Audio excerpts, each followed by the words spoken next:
I am so excited to have Justin Michael with me. Thank you.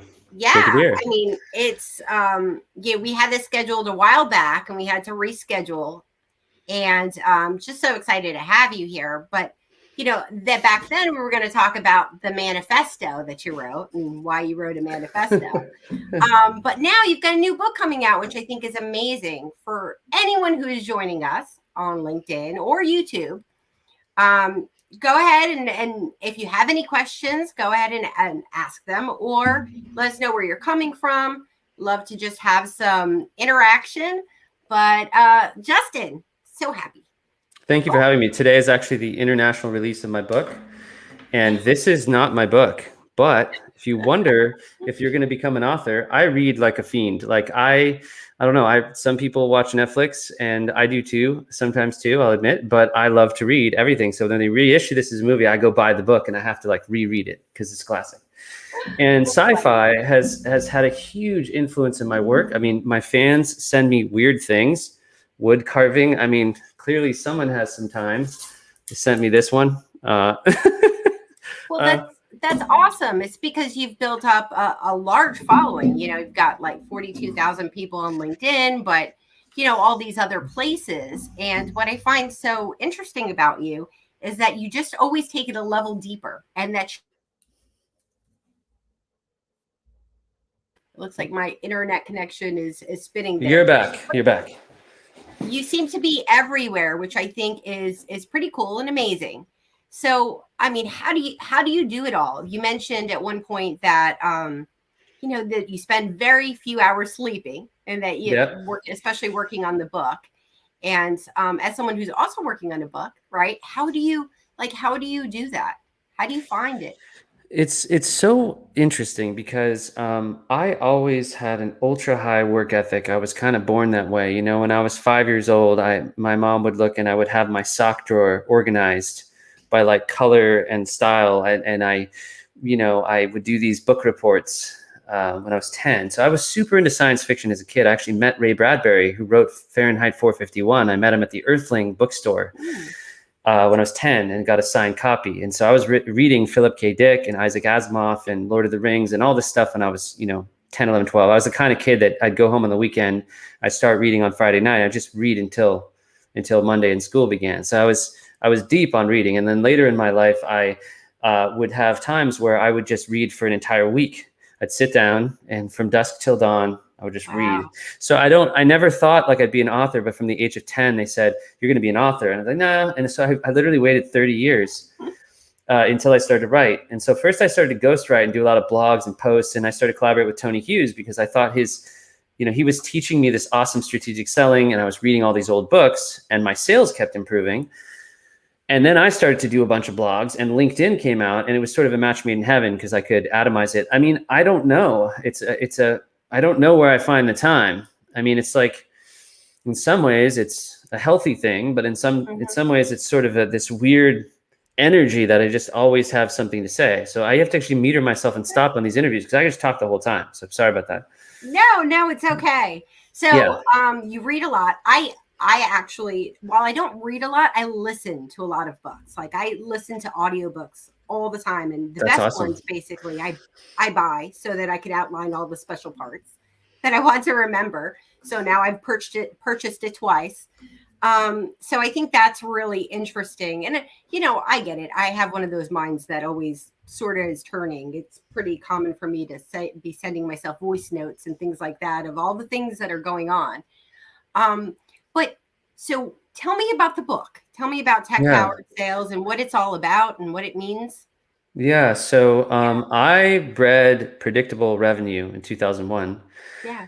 And then I read like 200 sales books, and I was involved as a case study for combo prospecting because Tony's my mentor. And I was thinking, what is the book to write for the 2020s? There's this macroeconomic theory called boom theory, which is basically saying that the 20s of every generation, 1920s, 1820s, 1720s, of every millennium is this boom time. And so what is it going to be? And the pandemic hit and it was virtual selling. But I started looking at where the venture capitalists were putting the money. and it's something like $5 billion is going into the sales tech stack. So I realized that the paradigm shift was actually revenue operations. And the reason all of this is very strange is if you go on LinkedIn and you look at RevOps, there's 866 people following it. If you look at sales, it's like 30 million. So I realized that if I wrote a book on sales technology, it would be,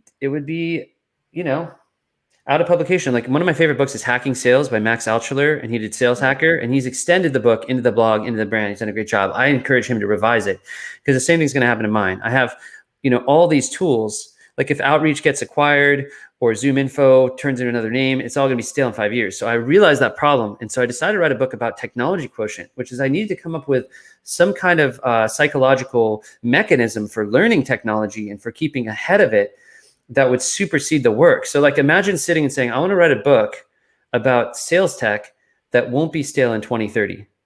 That was the problem statement. And that's where I thought of IQ, EQ, and TQ. And when I started studying old school sellers from the 90s, well, they had the same problem. They had all these hardware units and dials and speeds and feeds and stuff tough to use, but it was still a human and a machine interface. I actually started in graphic design in my teens. I had a design studio like with Photoshop, and then I got into music production. So I was super deep on Pro Tools and Logic and Reason. And these are super hard systems to use in the 90s, very expensive. Right, the Photoshop stuff when I was 14, you wait 4 hours to do like a fade. And you're just like, wow, look at that. Now you can do it on an app for free in 2 seconds. With the music stuff, 100 hours recording a track. So it's 3 minutes. And that stuff now, you can get $1 million sound in your apartment. But because I went through those eras of it's difficult to use the software and the hardware, when I hit systems like Outreach.io, I'm like, this is so intuitive. It's like it came really easy to me. Because it was so difficult, recording 16 tracks with a Neumann microphone and a mic pre and sitting all day and getting a snare tone out of the drums. Like that's what I was doing when I was 19. So this stuff, I guess I was just spoiled. I felt all this technology was luxurious. So I got into Yesware, ToutApp, Outreach, Groove, and I started testing all of them. And then I hired agencies. And then I actually ran what was more like an automation service. Like if you can think of like something like a predictable revenue or a science or a cloud task. I was the head of ops for 100 startups that were trying to set meetings. And that's where I really got legs on this. I started sending millions of emails out of sequencers, and it just felt like going up into space. Yeah. I mean, there's significant value and power in the tech, right? In doing your outreach and being able to leverage all the tools. So I mean, it's super relevant. I find it really interesting that you were trying to plan for 2030, right? And how things change so fast. I mean, just since the pandemic, thinking about how fast things have changed and what, people are talking about now versus what people were talking about then. The one thing guaranteed in life is change. And I think in the tech space, that's even faster than every place else. So it's super interesting. So when I think about that initial, appointment that we had for this, right? And the manifesto. How did you get from the idea that you have this manifesto about like your beliefs and where you see things going to tech-powered sales and writing a book about that? Because when you compare the two, and I don't know if there are many people out there who have read the manifesto, but it's super interesting. Yeah. So to me, the manifesto is like a Citizen Kane moment. Yeah. And it's really funny. So that's going to be released under G.H. Ferryman, a pen name. So I didn't write it, but essentially I took 20 years of SaaS and the SDR AE industrial complex, and I sent it around to like VCs and CEOs, and it basically dismantles their entire worldview. And they looked at it and it's like corruption and greed, and it's John Galt and it's very Ayn Rand, and they all read it and they're like, yeah. Yep, you're right. And there's like apathy. But then I came out with the tech-powered sales and I said, we should automate emails, and personalization at scale doesn't work. And people it was the third rail. Like they freaked out. So it's really ironic. Like I could like basically just throw a stone at the glass house of all software as a service and everyone just collectively yawned. But then when I get into the nuances of how you should use sales technology, it's like really political. Like some people really don't want to do sequencer stuff at all. They think it's spam, and other people love the phone. Some people hate the phone. They think cold calling is like offensively rude and it should be done away with. So it's the funny thing is the other book, the Illuminati Manifesto, it's extremely volatile. and it's Yeah. wild, but no one seems to care. So I don't know, riddle me that. It's the state of our society, you know? Well, yeah, and it's not. I don't know that it's that they don't care as much as they don't want to see it, right? So you can Yeah. see things, and then you could just kind of put your blinders on and just be like, yeah, that's how it is, but I'm not talking about it, right? So the things that we don't talk about within the sales, what's okay, what's not okay, and so I think it's one of those things. When I read it, I kind of felt like, yeah, I think if you ask people confidentially, is that true? Is that how you feel? People might agree, but in public, maybe not so much, right? And so that's what I thought was interesting about it. So I, of course, pre-ordered the book Thank and you. the Tech Powered Sales, and I was super excited to get an invitation for Discord. And so I was really curious about that because Discord is one of those things that I hopped in once and kind of tried a couple things, and I said, I don't know if this is for me, and sort of left. And so why did you pick Discord for that particular community? I'm really curious about that. Yeah, so it's very interesting. I started to look in these massive Slack channels, and what happens when you get over 1,000 users is Slack is just not built for the interactions really that purpose built. So when you have 2,000 or 3,000 people in a Slack, you go in and you open one room, there's like 300 notifications. Oh my goodness. Well, Discord is a video game multiplayer app. They just raised 100 mil, but not at the time. And it holds 550,000 people. So I was ambitious to maybe grow a huge community because there's 7 million tech sellers and 50 million small business owners and about 1 million SDRs. And so I thought this was going to get really big. What happened is I started releasing techniques that were so powerful that reps would say, hey, don't share this with the rest of my team. I don't want other people to come into this community. It's like it's secretive because I'm open source. I just share it all because I really don't believe that you can trademark the English language. Other people might disagree. So yeah, Discord just seemed like this futuristic thing. It's Gen Z, it's video gamers. I'm not a gamer now, but what's cool is it's like you can do a Zoom call and have a Slack. It's like if Zoom and Slack were one platform. So you can go in a room, share the screen, have 15 other people. And so I started doing cold calls on there on some of the tech stacks they talk about in the book, like parallel assisted dialers. And that took off because there's not really a place on the internet outside of maybe Ryan Reiser where you can watch someone doing live cold calls. And that's where like Revenue Garage comes in and throwing some of the best cold call competitions ever. And shout out to the founder there, Julia Nimchinsky. And that's what I got. I've been doing sales, not just talking about it. And it's brutal. I mean, I'm going in and getting rejected in front of my tribe. It's like, hey, watch me eat glass for 2 hours, Yeah, I don't know that I could do that. Like, and I've seen Ryan like do his thing and all of the other, all of the other places going on where people are doing cold call live, right? And I'm like, man, I just don't I don't know. I feel confident in my skills if I'm feeling like my game on, but I don't know. So we do have a question here, but I also have a surprise guest. So I like to do surprise guests from time to time, if you don't know that.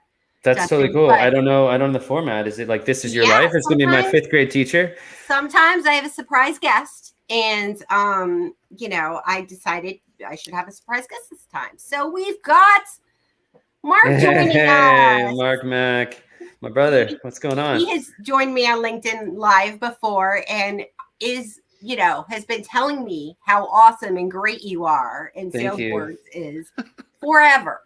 Right. Mark Mark is like, built the Borgs even more than me. He's been sort of the master of ceremonies for the Discord. What's awesome is Mark has ultra high TQ. I mean, he's in there power using the platform, doing teardowns, doing screen shares, training people on how to use Discord. Because Discord is this weird thing. You go in and all the buttons are in the wrong place. It's like skateboarding backwards. It is weird to use. You go in, you're like, what do I push? And then you push stuff and it breaks. Because it's for gamers. Mark, I mean, I'm not a gamer. But you took to that thing like a duck to water. I mean, it's hard to use in the beginning, I feel like. I think it's just like Slack on steroids, like, I mean, it moves quickly. And I think we were just delivering,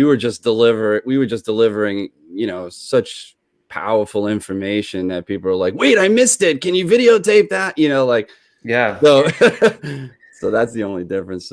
You've done cold calls on there too. So the big thing I wanted to do when I made a community is just do radical things. Like, okay, here's my community. And it's not like, I have this method called the Justin Michael method, because I'm trying to do like the Alan Parsons project for you 70s rock fans, and Dr. Evil, obviously, the Alan Parsons project. But it's silly, in my opinion, to promote my name. Like, hey, I'm Justin Michael, and this is the Justin Michael method, and this is Justin Michael world, and get ready for Justin Michael sales. And I'm not trying to mock other trainers, because it's all good.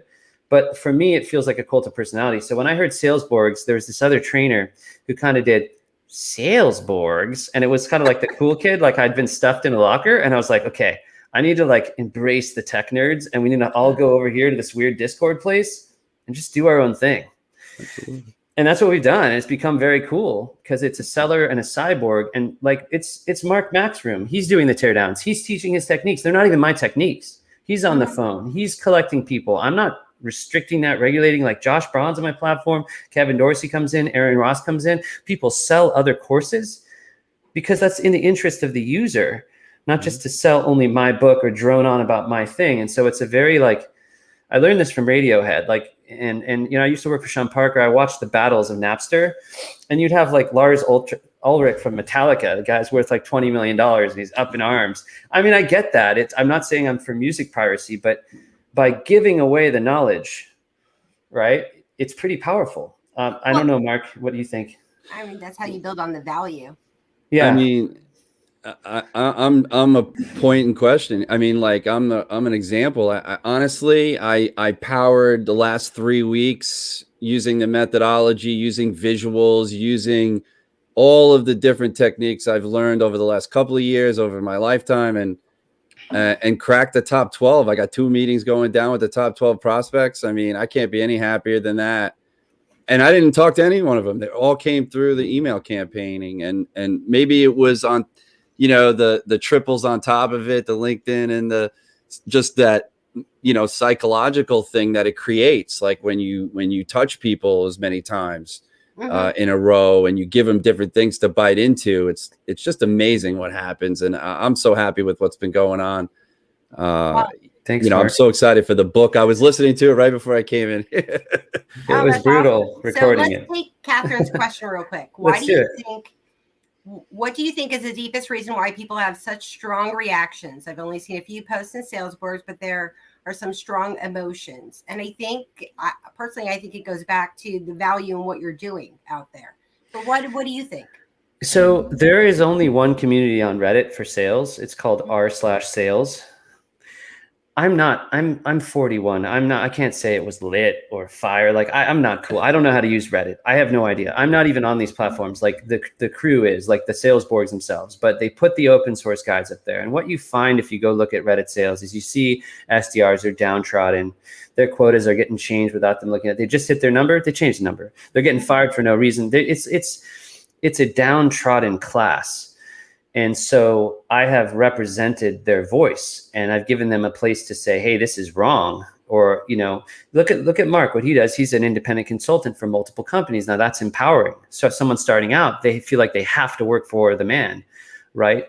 Proverbial. And they might not have to. They might not know that they can be free. They could be an entrepreneur. They could do something different. Now, there's also a huge plus side for working for other people, because it's hell working for yourself in another way. So there's two sides, but there's a lot of anger in the SDR community, and I'm capturing that and making it okay for people to share their story. And, you know, we don't call out names. We don't out people. We don't dox like in our group. There's an elegance and respect, but if someone's experiencing a corruption, they can share it. And there's a lot of mutual frustration because it's hard, you know, and sometimes it's just how the customers treat us. Or, you know, some people call VPs of sales all day, and the VPs of sales say, hey, where'd you get my number? Why are you cold calling me? It's like, it's not your job. You're a VP of sales. So there's like, this stuff happens to people. And so Sahil's doing a good job in War Room of capturing that angst through corporate bro, same type of thing. So I'm not the only one to tap into it. Yeah, I actually really like what he's doing with the War Room, with it all being anonymous. Like I could go in there and ask some random thing and nobody knows it's me. And so I could ask whatever I want. And I try to think, other than my friends, right? I could call Mark and ask him anything I want with it being confidential. But where are you going to source that type of information where you can really hear what people think, right? Yeah. We touched on this earlier with, why are there strong emotions? Why don't people recognize some of the things that we don't talk about, right? Because they don't want to see it and they don't want to put it out there.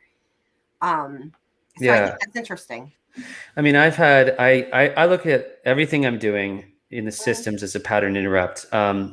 Lydia is asking, why do companies think it's okay to shit on their salespeople? I try to be the Will Smith of B2B. It's really interesting. We take someone who went to Stanford. Now, not everyone gets to go to an Ivy League school. Their parents saved their entire life to spend $300,000 to $500,000 on the education of this kid. They come out and they go into a tech company, and the technology company says, hey, you studied applied statistics? Here's what I want you to do. I want you to do a $3 an hour admin task that I can program a machine to do 5 years ago. And then 70% of the time the SDR is doing. So I compare this to Upton Sinclair in the jungle in the first industrial revolution. And I joke about it because we're not in the meat packing industry, in the factories, eating horrible food, dying in the streets. Okay, it's not a humanitarian problem. But when you take a human and you make it do what a machine can do 70% of the time, you're wasting the creativity and ingenuity and the vision of of the human aptitude. So when I instruct companies, say, train your SDRs in the full funnel. Because when I started, when I was 27 in a SaaS company, they taught me the whole platform. Like we were talking about, I was the CSM, I was the onboarding, I was the demo person. And everyone, like, I would go sit with all the founders and they would teach me this stuff. And I was just like this bright-eyed kid trying to learn it all. The whole sport. You don't learn soccer and like, we're not going to teach you how to pass or how to hit a goal. Just stand in the back here and clear the ball. But with SDRs, we take them and we limit them.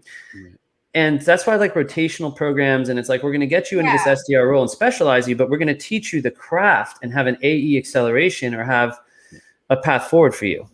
No, I totally get that. And having started in green screen DOS in software, all the way to SaaS, and seeing that transition has been like, just like I did everything. I was sales, I was account management, I did the whole funnel. And then suddenly there was this idea of sales development. And I was like, oh, I really like that. Like I like that piece best. But, without all of that knowledge, you sort of lose something along the way, I think. What do you guys think? For me, if you look at my methodologies, they don't come from anywhere.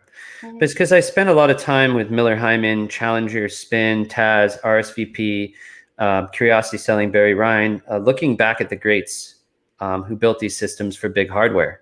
And there's been an ageism of like, there's modern selling now, but the brain, this version of it, whether you're going to think it's 4,000 or 40,000 years old, has not changed. It's the same brain. So what I love is if you watch Todd Capone, who was literally my trainer at Salesforce, he's pulling these articles out of 1905, 1885, and he puts it up and it looks like a slogan from a modern seller, and it's from like 1886, selling like a hairbrush door to door.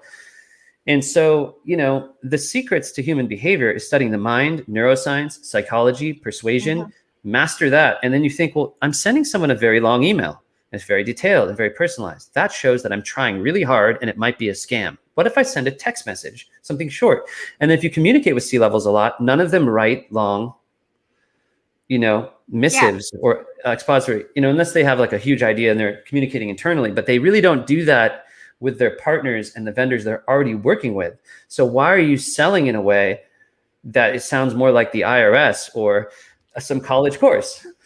It's weird. It's like, okay, we're going to do big business deal. Now we want to do this huge email.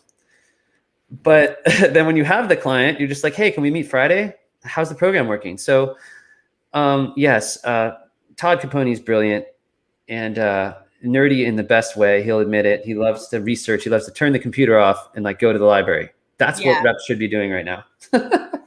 Well, you brought up text message. So I'm curious, how much a text message are you guys using in your outreach? Both of you. I'm really curious. Yeah, I'm curious about you, Mark, if that's something you're doing. It's not so much as we actually sending a text message, using like ZipWhip or any kind of other SMS platform.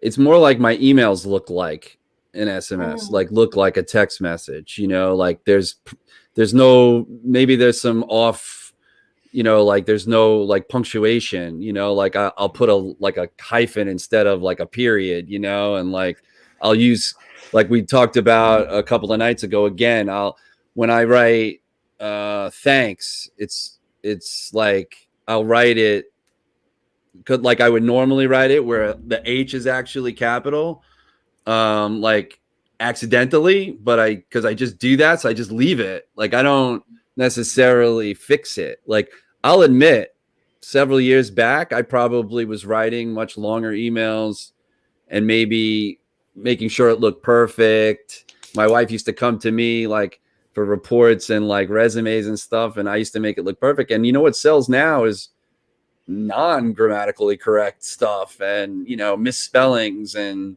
you know, just hyphenated speech. You know, like you want to, if you really value that C-level executive's time, why is it going to take them 45 seconds to read it? Like Lavender and other tools that let you tell you how long it takes to read it. Most of my emails are 9 seconds or less.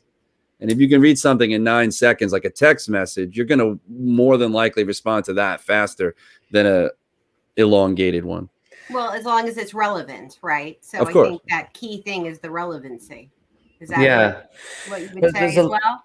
Yeah, there's a lot I could go into here. One, it's illegal to text message someone. It's illegal to send a fax. But if you get opt-in, and if you get their text message along with scheduling an appointment, if you let them know, if they share it with you, you have to have a culture of opt-in for this stuff, which is key. You know, real-time platforms, it's where it's at. Video platforms, everything's happening over, you know, TikTok and WhatsApp and Facebook Messenger. It's all DMs. Yeah. So this whole idea to write hyper short emails that look like text messages is what I did when I took over this operation 5 years ago. I called them spears in homage, I don't know French, to Aaron Ross. I had to make a decision. Am I going to go against Aaron Ross, or am I going to be a disciple? And the truth is, none of this would have existed without the codification of predictable revenue. So I just thought, you know what? I'm going to be a disciple. It worked out good for the apostles, you know? I mean, I'm just like there at the table, and there's Aaron Ross.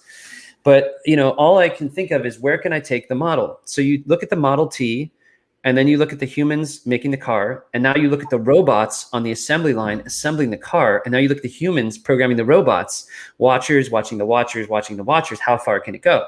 But the truth about the fourth industrial revolution is it creates jobs. How? Everything an SDR does right now is automatable. Well, the human just has to go down in the funnel and become an inside seller. The machines are doing the busy work. The human is doing this: creativity, scoping, solutioning, empathy.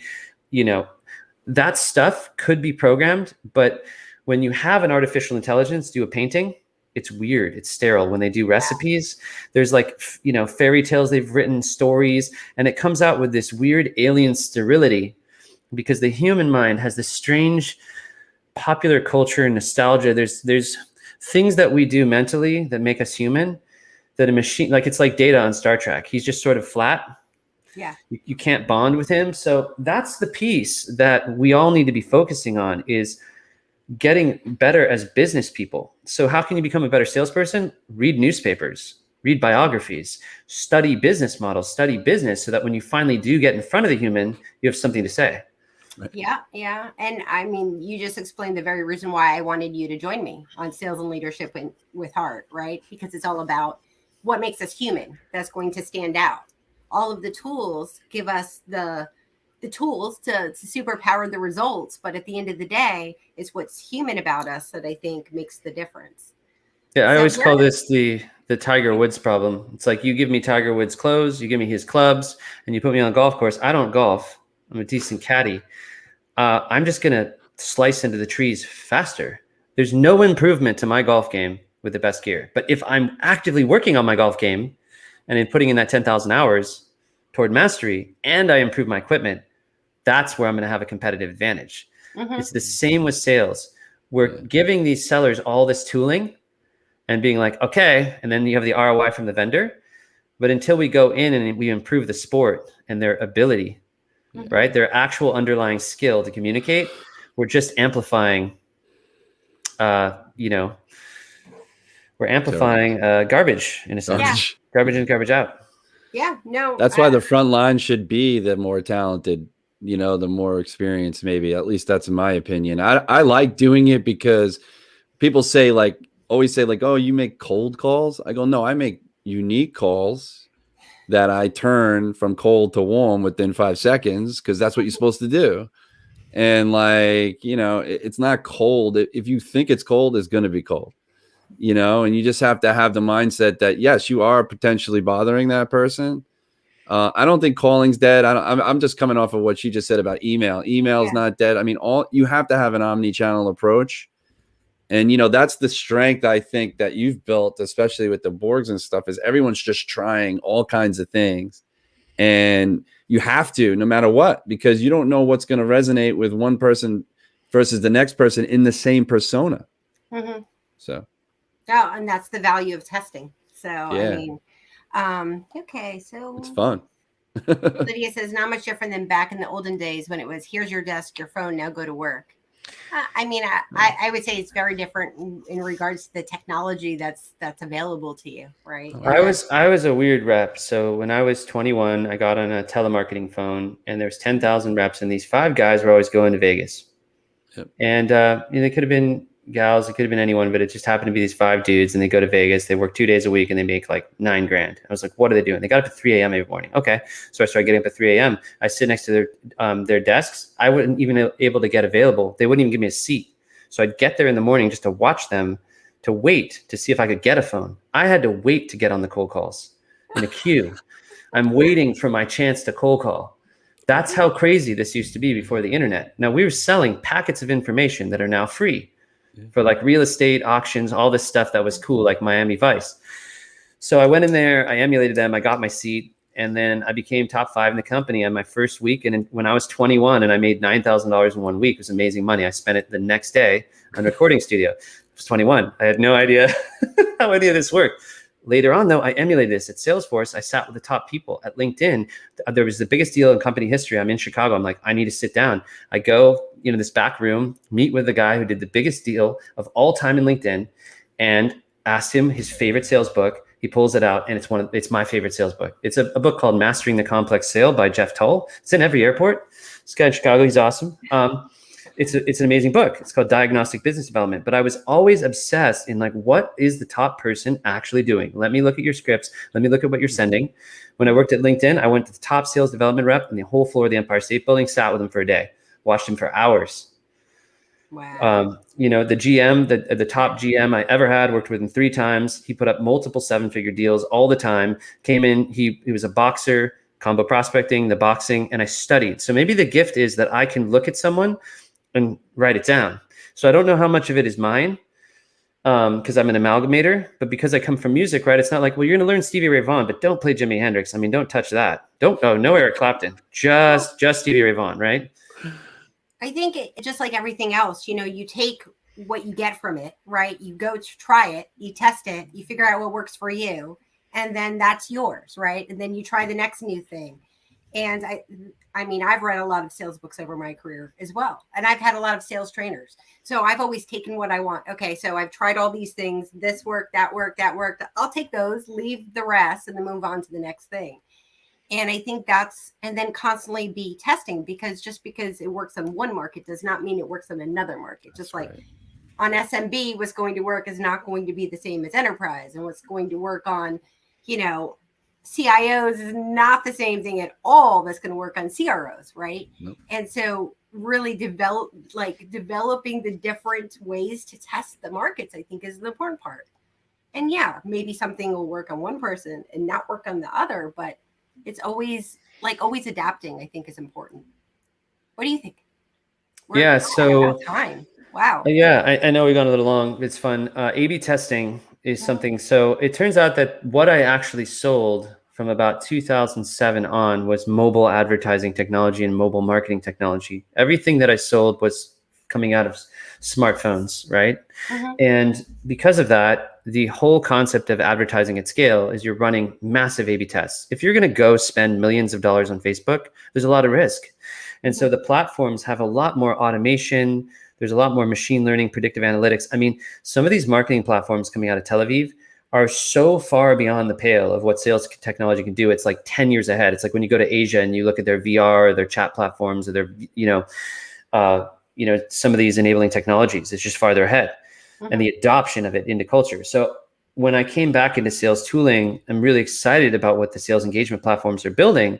And I'm excited about things like GPT-3 because it can suggest to you based on benchmarks the best text to write. And then it's kind of like the way Jeremy Donovan at SalesLoft he's doing the test against 6 million emails. Yeah. The systems could be doing that constantly and recommending to the rep and assisting you. And then you're interacting with it, because the way that advertising and marketing technology works is you really quickly figure out what to do one-to-one with personalization because you test it. You send 5,000 emails and it's different for each one. And then you have a cohort that works better. And then you go with that. You have a winner. Replicate. And there's different types of doing it, like holding 10% back or the one-arm bandit. There's all these names for it. In sales technology, we typically like pick a system, send some emails, do a sequence, and then abandon it. There's no real sense of the scientific method. And so what I like about, some of the shops out there that are doing this as specialists is they can really radically A/B test. And that's what I've tried to bring into the sales boards is don't copy my templates, be inspired by them and splinter them. Imagine like I'm not saying I'm the only way. I'm saying take this and make it your own and break it. And you come back and you teach me something, Yeah. No, and I love that. That's amazing. All right. So any final thoughts? We've already gone over time. Any final thoughts you'd like to share with whoever is listening? Yeah. Mark, I really appreciate you. And so check out Mark Mack. And I invite everyone into the sales borgs. It's like Seller and Cyborg, salesborgs.ai. It's weird. The website is incredible. It was built by the founder of Revenue Garage, Julia Nimchimsky. She put it together. It's her vision, and it's totally elevated the brand. I have games. I have TQ events. I have email teardowns. Email teardowns. I haven't done as many live cold calls lately, but Mark has. Thank you. I'd love to get your candid opinion on the book. I'd love you to go use the book to improve what you're doing and then come back to me and let's innovate together. So how many authors tell you that? I want to learn from you. I want you to go digest it, come back and prove me wrong. Because some of the biggest question I get is, Justin, once your techniques are out there and, everyone's using them, what are you going to do? And the answer will be, we'll build a new system to disrupt that. Exactly. Well, and that's the one thing that's guaranteed is change, right? So it's always going to be evolving. How about you, Mark? Any final thoughts from you? Today's an exciting day. The book's out. I think I'm sure people are going to be talking about it. We're definitely going to be doing some live sessions in the Sales Borg. So come on over, experience the Discord. It's not scary. It's awesome.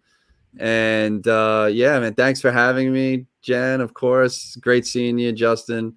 And all the best. I'm psyched. I'm having a great week, going on vacation. I'm sure everyone's going on vacation a little bit for the first time in like a year and a half. I don't even know if I know how to drive like on the highway, for Christ's sake. Well, where are you going? Roanoke. Going down to Roanoke. No, Roanoke is a classic. We were talking about being from back east, all of us. So my mom's from Long Island, but Mark, you're where are you based again? Well, I live in Jersey now, but I'm from Staten Island. So this back east thing, I loved it. When I got to Manhattan, I sold at LinkedIn. It was the bluntness of the selling.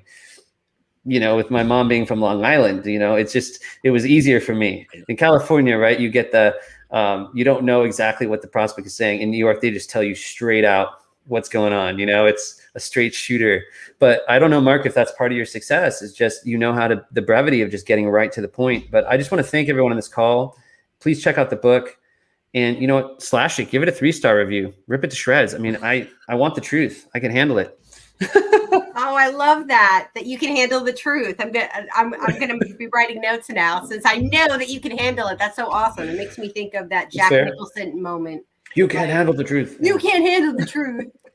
But ironically, Mark actually joined me on LinkedIn Live to talk about that, the adapting to different areas of the country that you're calling. And so that was actually a really great conversation at the beginning of the year. Mirroring. Thank you so much, everyone, for joining us. But I'll let everyone go now. And not next week, but the week after, I have Melissa Murillo joining me she's the Senior Director of Business Development at Spirion. And we're going to be talking about what to do after you lose your job. Like, how do you bounce back from that? because that's a really important thing to consider. You know, what are you going to do, and how do you move on? So I'm excited to have that conversation. Lydia's saying love the New Yorkers, but thank you everyone, and we'll see you next time. Take care. Have a great one. Thank you.